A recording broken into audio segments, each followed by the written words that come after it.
సాహితీ yoga 30 days weight loss online class లో join అవ్వండి. మీ అధిక బరువు తగ్గించుకోండి. హెవీగా డ్రింక్ చేస్తాడు. డ్రింకే కాదు, ఈవెన్ గుట్కాలు అలానే నమ్ముతూ అలానే వస్తాడు. మళ్ళీ నన్ను వచ్చి ఫిజికల్ గా చేయడము, 2 days వరకు చాలా నరకం అనుభవిస్తాను. 100% అందరినీ అన్ని సందర్భాల్లో సంతోష పెట్టగలిగేటటువంటి కెపాసిటీ, అనుభవం, వయస్సు నీకు లేవు. అడ్జస్ట్ అవ్వు అంటున్నారు. ఎన్ని రోజులు అడ్జస్ట్ అవ్వాలి? ఎంతకాలం అడ్జస్ట్ అవ్వాలి? తను ఫిజికల్ గా చేసిన తర్వాత 2 రోజులు నేను లేవలేను. ఆ పెయిన్స్ నరకం ఉంటుంది. ఎట్లా భరించాలి నేను? 4 గోడల మధ్య జరిగిన ఒక విషయాన్ని ఒక ఆడపిల్ల బహిరంగంగా ఇలా ఫోన్లో చెప్తోందంటే మెరైటల్ రేప్ అంటారు దీన్ని.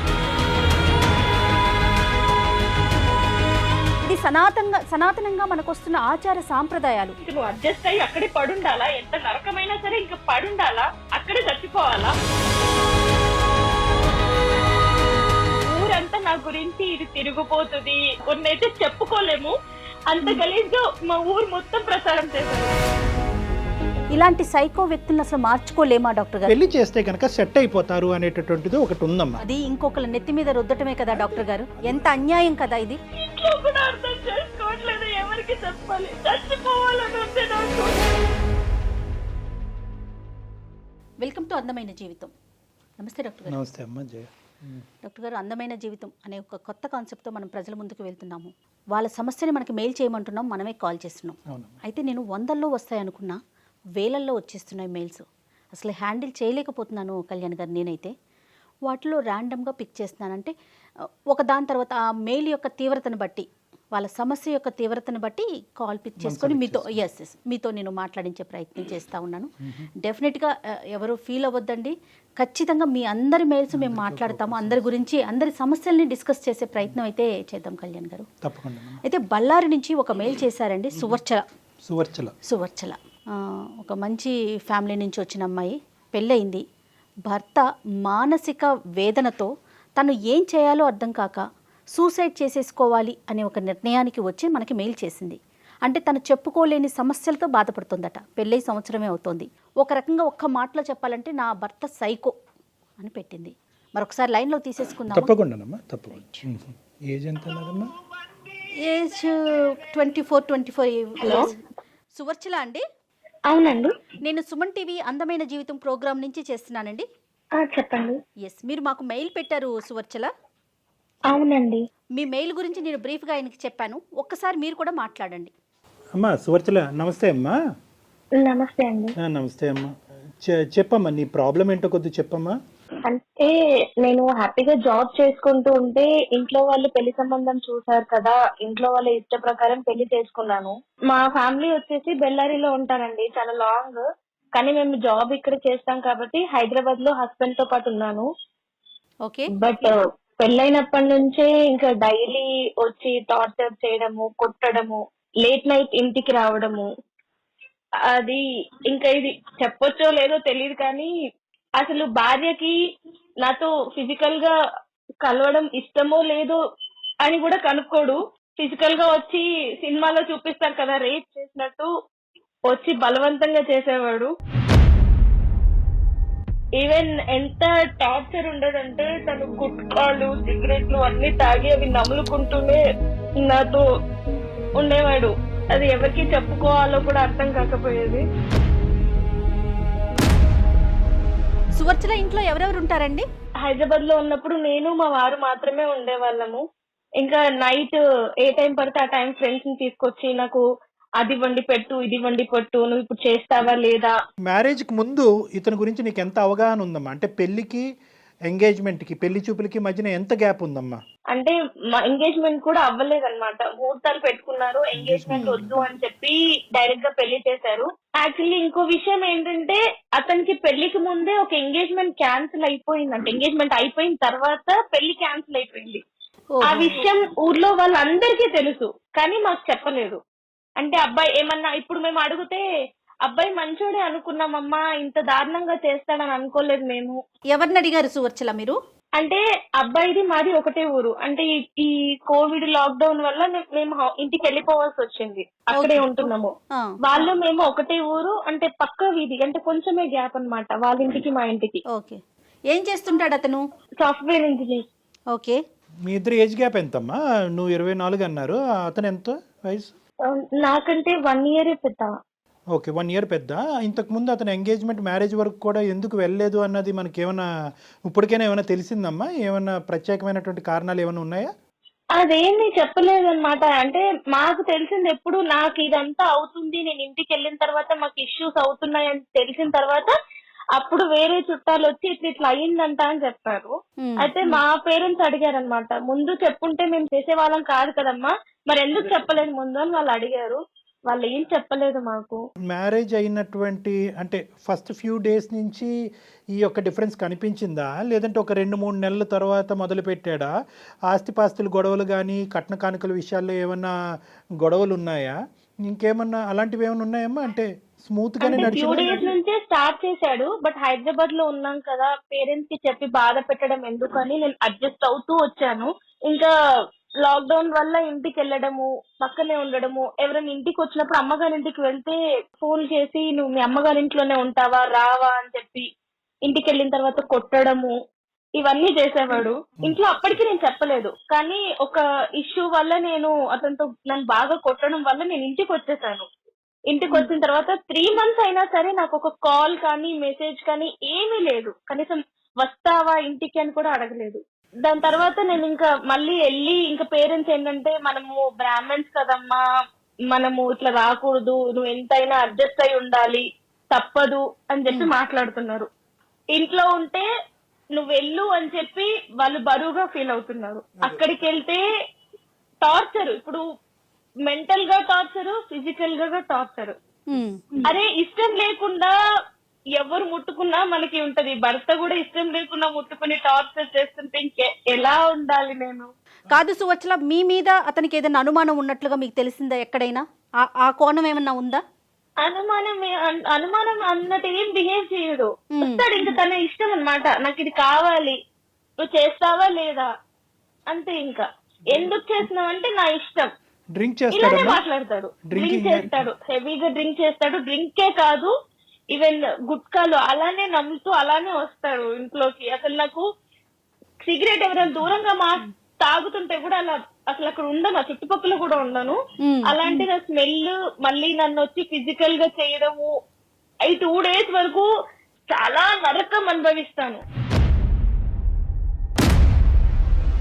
మీ అత్తవారింట్లో ఏమన్నా మీరు ఈ విషయాన్ని ఎక్స్ప్రెస్ చేసే ప్రయత్నం చేశారా సువచ్చల? చెప్పాను, వాళ్ళు కూడా ఏం మాట్లాడట్లేదు. వాళ్ళ అబ్బాయికే సపోర్ట్ చేస్తున్నారు. ఉండాలమ్మా, అడ్జస్ట్ అవ్వాలి, ఏం చేస్తావు, మొగుడంటే పడుండాలి, ఎందుకు పెళ్లి చేసుకున్నావు కదా భరించు, ఏం చేస్తావు అని మాట్లాడుతున్నారు. మళ్ళీ ఏమో ఇప్పుడు కొత్తగా స్టార్ట్ చేసింది ఏంటంటే ఇంటికి వెళ్ళిన తర్వాత నుంచి నాకు కట్నం తెచ్చివు, నాకు 10 లక్షలు తెచ్చివు, నాకు ఇప్పుడు కావాలి, మీ డాడీని అడుగు, మీ అమ్మని అడుగు. ఇంకెంత దారుణం అంటే మాది జాయింట్ ఫ్యామిలీ. మా ఇంట్లో మా మామ కొడుకు నాకు మరత అవుతాడు.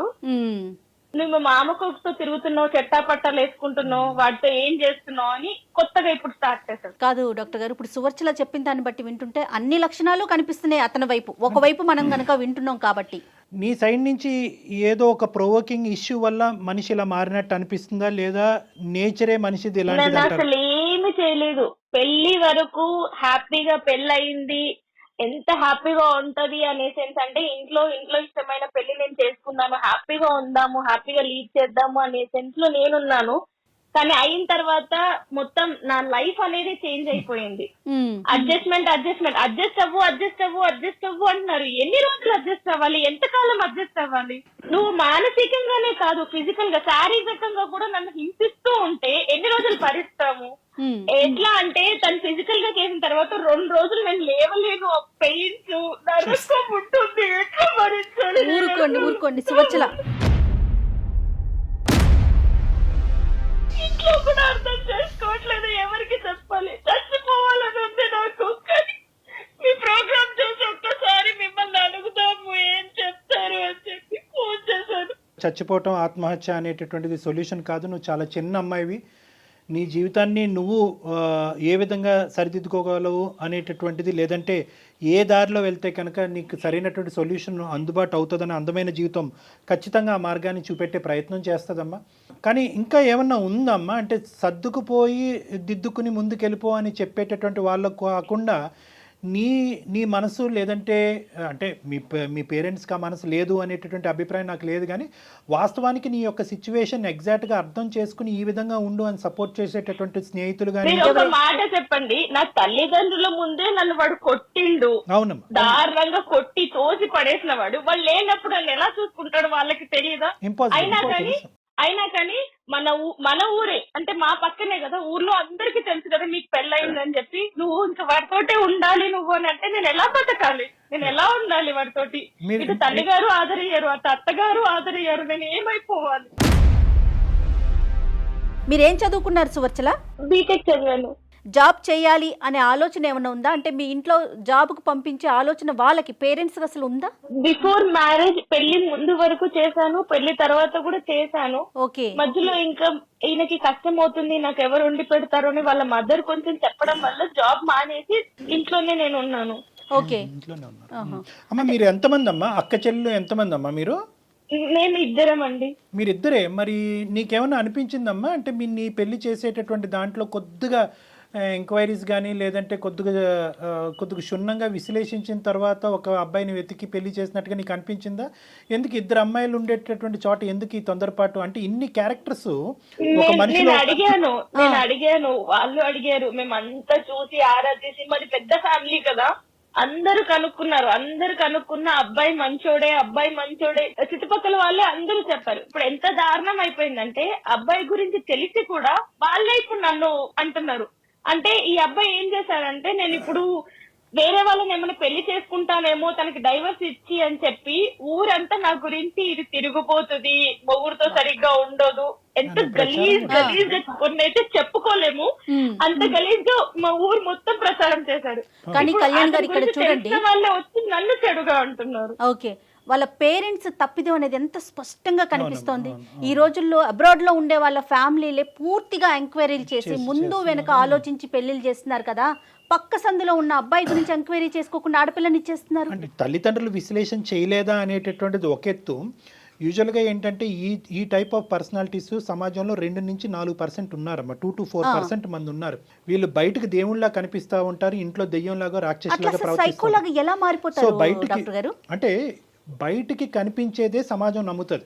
ఇప్పుడు ఈ అబ్బాయిని బహుశా వచ్చేటటువంటి అన్ని సందర్భాల్లో, అన్ని సంబంధాల్లో ఈ అబ్బాయికి బయట నుంచి చూసేటటువంటి వాళ్ళందరూ 100కి 100 మార్కులు వేస్తారు. ఇక్కడ తెలుసుకోవలసినటువంటి ముఖ్యమైనటువంటి వ్యక్తులు ఇంకొక ఆడపిల్ల జీవితం పాడు చేయకూడదు అనే ఆలోచనతో ఉండవలసినటువంటి వ్యక్తులు ఎవరైనా ఉన్నారంటే అతని యొక్క తల్లిదండ్రులు. ఖచ్చితంగా. అంటే యూజువల్గా ఎందుకు సైకోలు మారుతారు?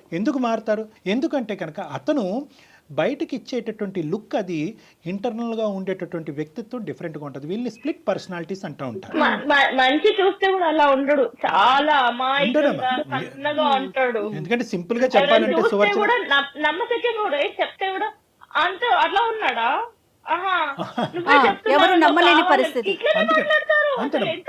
అంటే అరే అసలు నిజం చెప్తుందా అబద్ధం చెప్తుందా? మరి పర్సనాలిటీకి బిహేవియర్ కి సంబంధం ఏముంది? కానీ ఒక్క విషయం చాలా స్పష్టంగా అర్థమవుతుందండి. అంటే నేను సువర్చల వైపు మాట్లాడుతున్నానని అనుకోవద్దు డాక్టర్ గారు.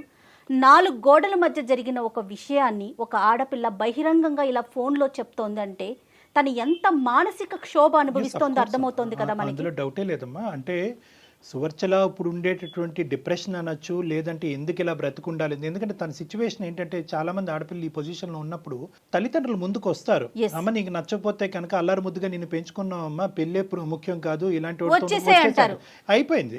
ఇప్పుడు ఇక్కడ ఉండేటటువంటిది ఏంటంటే పెళ్లి ఘనంగా చేసాం, నువ్వు బయటకు వెళ్తే కనుక పరువు పోద్దని చెప్పి పరువుకి ఇంపార్టెన్స్ ఇచ్చేటటువంటి కుటుంబంలో నుంచి వచ్చినప్పుడు ఎంత కాదనుకున్నా కూడా చాలా కుటుంబాల్లో మొదట వాడేటటువంటి పదం ఏదన్నా ఉంది అంటే కనుక అడ్జస్ట్ అవ్వాలి. మాట్లాడుతాను చెప్పండి సువర్చల. ఇంక నువ్వు అడ్జస్ట్ అయ్యి అక్కడే పడుండాలా? ఎంత నరకమైనా సరే ఇంకా పడుండాలా? అక్కడే చచ్చిపోవాలా? బయటికి రాకూడదా? అంటే మాకంటూ ఒక లైఫ్ ఉండకూడదా? హ్యాపీగా బతకూడదా మేము? ఏ కుటుంబంలో అయినా కూడా తల్లిదండ్రులు ప్రధానంగా ఒక పెళ్లి జరిపిన తర్వాత కూతురు వచ్చి నేను ఎంత టార్చర్ అనుభవిస్తున్నాను అనేటటువంటి మాట చెప్పినా కూడా తల్లిదండ్రులు ప్రధానంగా మొదట్లో ఏమంటారంటే అమ్మా సర్దుకుపోవమ్మా, ఏమైనా తప్పులుంటే దిద్దుకుపోవమ్మా, కాలం అనేటటువంటిది ఒక వైద్య పరికరంగా పనిచేసి అతనిలో ఒక మార్పుని తీసుకొస్తుందమ్మా, లేదంటే పిల్లలు పుట్టిన తర్వాత ఒక మెచ్యూరిటీ వస్తుందమ్మా, లేదంటే ఉద్యోగం మారితే కనుక ఇలా ఏదో చెప్తూ ఉంటారమ్మా. దాన్ని మనం తప్పుపట్టవలసినటువంటి అవసరం లేదు. మీరు ఒక నెగటివ్ రోల్లో తీసుకోకండి. ఇలాంటి విషయాన్ని కనుక మీకు చెప్తున్నారంటే ఇది సనాతనంగా మనకు వస్తున్న ఆచార సాంప్రదాయాలు. తర్వాత ఇప్పటి వరకు మీరు చెప్పింది ఒక ఎత్తు, ఇది నాణానికి ఒకవైపే, ఇంకొక వైపు ఒక స్టెప్ వేసి ఆలోచించండి. నేను వాళ్ళకి చెప్పాలి అనుకుంటే ఎప్పుడూ చెప్పేదాన్ని హైదరాబాద్ లో ఉన్నప్పుడే.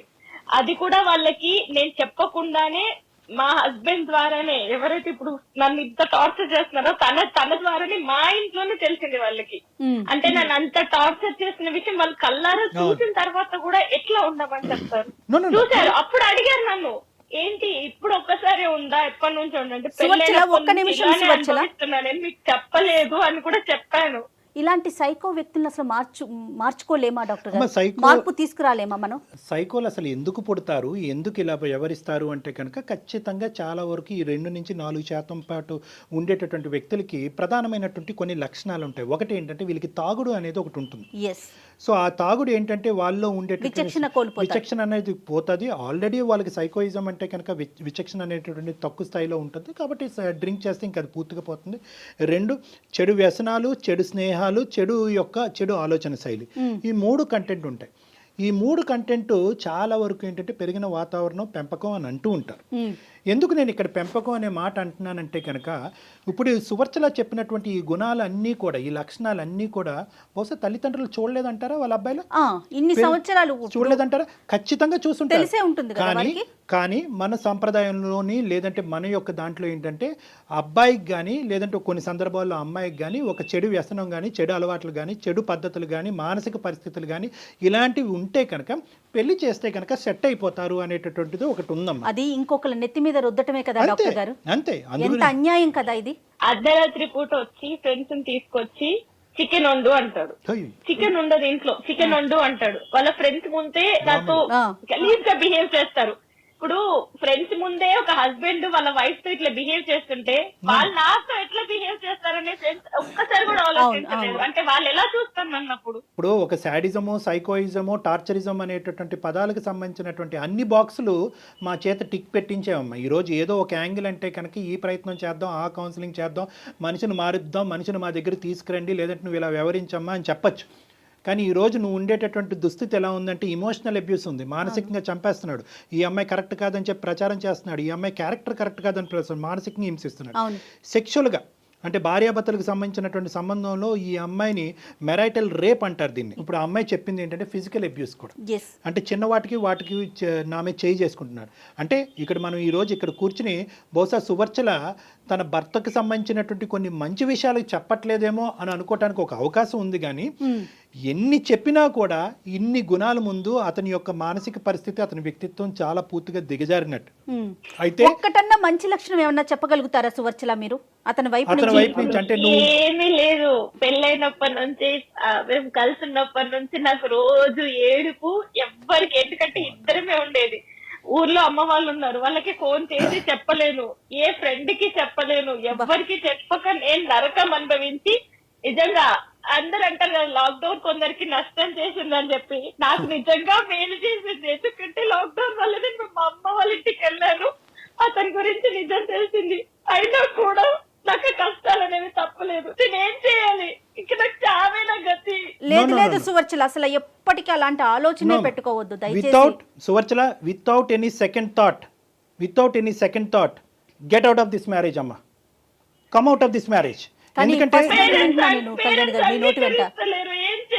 నో ఇదేంటంటేనమ్మా, బేసికలీ ఇక్కడ నువ్వు ఏడవటం, చనిపోవటం, లేదంటే చంపబట్టం, ఈ 3 అంశాల్లో ఏదో ఒకటి జరుగుతుందమ్మా నీ జీవితంలో. ఇటువంటి వ్యక్తి కాదు కళ్యాణ్ గారు, ఒక్క నిమిషం వాళ్ళ పేరెంట్స్ తో మాట్లాడించే ప్రయత్నం చేయలేమా? చేయవలసినటువంటి ప్రయత్నం ఏదన్నా తల్లిదండ్రుల ద్వారా చేయాలి అనేటటువంటి ఆలోచన తనుకుంటే ఖచ్చితంగా చేయాలి. కానీ తన నిర్ణయం మీద తను నిలబడేటటువంటి శక్తి సామర్థ్యాలు తను పెంపొందించుకోవాలి. నువ్వు ఒక నిర్ణయం తీసుకొని నేను అబ్బాయితో విడిపోతాను అన్నా కూడా, నువ్వు విడిపోతే మేము చచ్చిపోతాము. ఒకటి సువర్చల అమ్మ, you cannot satisfy 100% of the people 100% of the time. ఈ ఈక్వేషన్ ఎప్పటికీ గుర్తుపెట్టు. ఎస్ 100% అందరినీ అన్ని సందర్భాల్లో సంతోష పెట్టగలిగేటటువంటి కెపాసిటీ, అనుభవం, వయస్సు నీకు లేవు. తల్లిదండ్రుల దగ్గర నుంచి బ్లాక్మెయిల్ వచ్చినా ఏది వచ్చినా ఇది నీ జీవితానికి సంబంధించినటువంటి అంశం. ఒక్కసారి అర్థం కానటువంటి తల్లిదండ్రులకి 2 సార్లు చెప్పు. నీ ద్వారా అర్థం కానటువంటి తల్లిదండ్రులకి నీ ద్వారా నీకు సంబంధించినటువంటి వ్యక్తుల ద్వారా చెప్పేటటువంటి ప్రయత్నం చేయి. సోషల్ అబ్యూజ్ అంటే ఏంటో వాళ్ళకి విడమర్చి చెప్పు. సెక్షువల్ అబ్యూజ్ అంటే ఏంటి అన్నది వాడికి విడమర్చి చెప్పు. ఇమోషనల్ అబ్యూజ్ ఏంటి అన్నది విడమర్చి చెప్పు. ఫిజికల్ అబ్యూజ్ అన్నది ఏంటి విడమర్చి చెప్పు. ఎందుకు అంటే కనుక చాలా సందర్భాల్లో నేను ఇందాక అన్నట్టుగా అడ్జస్ట్ అయ్యి వేచి చూడు అనేటటువంటి పదం ప్రతి కుటుంబంలో ప్రతి తల్లిదండ్రులు వాడేటటువంటిది. కానీ ఇక్కడ చూడవలసింది ఏంటంటే డ్యూరేషన్ ఆఫ్ టైం. అంటే కేవలం సంవత్సరంకే ఈ అమ్మాయి ఎలాంటి నిర్ణయం అనేటటువంటి అంశానికంటే ఇక్కడ ప్రధానంగా చూడవలసింది ఏంటంటే Suvarchala the intensity of the torture and the quality of the torture. అంటే అన్ని రంగులు అన్ని హంగుల్లో ఒక మనిషి భరించలేక ఈరోజు సువర్చల మనతో ఇలా ఫోన్ చేసి మాట్లాడుతుంది అంటే కనుక అందమైన జీవితాన్ని ఈ వేదిక ఉండటం వల్ల అమ్మాయి ఫోన్ చేసి చెప్తుంది.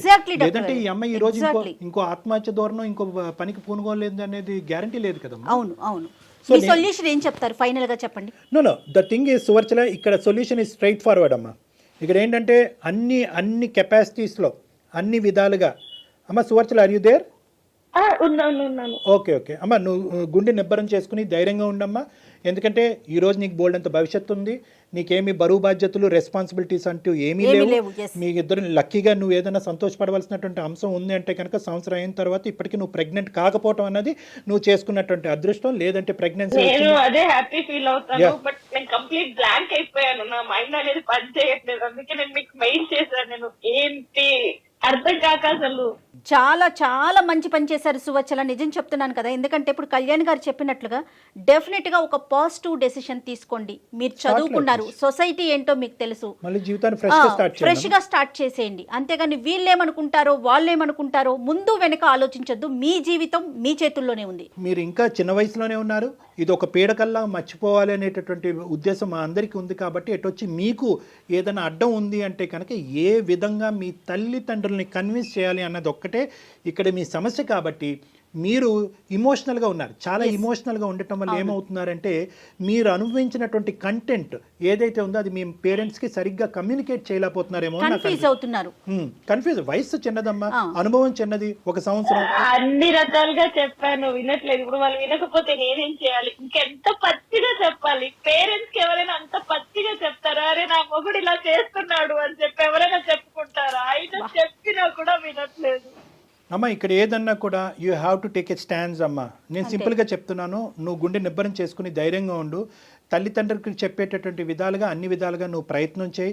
ఎవరైతే కనుక వాళ్ళ మాట వింటారో వాళ్ళ ద్వారా చెప్పేటటువంటి ప్రయత్నం చేయి. లాస్ట్ అండ్ ఫైనల్ నువ్వు ఇంకొకటి కూడా చెప్తానమ్మా. బహుశా నీ తల్లిదండ్రులకి నువ్వు కన్వే చేసిన తర్వాత మీ తల్లిదండ్రులు అటువైపు తల్లిదండ్రులు ముందుకొచ్చి జస్ట్ ఫర్ దేర్ సాటిస్ఫాక్షన్, వాళ్ళ సంతోషం సంతృప్తి కొరకు మీరిద్దరూ మ్యారేజ్ కౌన్సిలింగ్కి వెళ్ళి ఒక్కసారి ఆఖరి అవకాశం ట్రై చేయండి అని చెప్తే దానికి కూడా నేను రెడీగా ఉన్నానమ్మా. అది కూడా నువ్వు ఏకీభవించి నువ్వు ఇలా వెళ్దాము, ఇది ఒకసారి ట్రై చేద్దాం అనే ఉద్దేశం నీకు ఉంటే కనుక will try that. Otherwise will close that door also. Second కాకుండా ఫస్ట్ చెప్పారు కదా, కొత్త లైఫ్ స్టార్ట్ చేయమని. ఓకే అమ్మా, ఆల్ ద బెస్ట్. కన్విన్స్ చేయడానికి డెసిషన్ తీసుకుంటాను. అలాగే తల్లి, అలాగేనమ్మా, షూర్. మీ పేరెంట్స్ కి ఎవరు చెప్తే వింటారో వాళ్ళతో చెప్పించే ప్రయత్నం చేయండి సువర్చల. రైట్, అదే ట్రై చేస్తాను. అంటే మీరు మాట్లాడిన తర్వాత కొంచెం చిన్న హోప్ వచ్చింది. Very good. కంటిన్యూ చేస్తాను. Thank you so much. Good luck. కాల్లోనే కాదు సువర్చల, మీకు ఎప్పుడు ఎలాంటి అడ్వైస్ కావాలన్నా కూడా డెఫినెట్ గా మాకు పర్సనల్ గా మీరు మెయిల్ చేయొచ్చు. ఓకే అండి, thank you. Thank you Suvarchala. God bless you అమ్మా, ఆల్ ద బెస్ట్ తల్లి.